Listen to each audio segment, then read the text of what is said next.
সংবিধান সংস্কার পরিষদ নিয়ে উত্তপ্ত সংসদ পরিষদ গঠন না হওয়ায় ক্ষোভ বিরোধী দলীয় নেতার। সংবিধান সংশোধন ছাড়া সম্ভব নয় বললেন স্বরাষ্ট্রমন্ত্রী।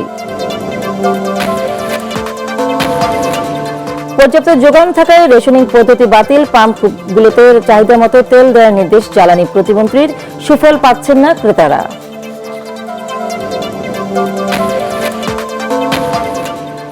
কৃষক কার্ড বিতরণের প্রস্তুতি নিয়ে প্রধানমন্ত্রীর বৈঠক। আজ দিনাজপুরে খাল খনন কর্মসূচির উদ্বোধন করবেন তারেক রহমান।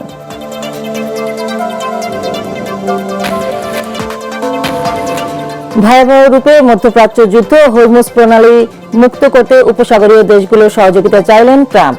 জ্বালানির দাম বাড়ায় টালমাটাল বিশ্ব অর্থনীতি। এবং তানজিদ হাসানের সেঞ্চুরিতে সিরিজ নির্ধারণের তৃতীয় ও শেষ ওয়ানডে ম্যাচে পাকিস্তানকে 11 রানে হারিয়ে সিরিজ জিতল বাংলাদেশ।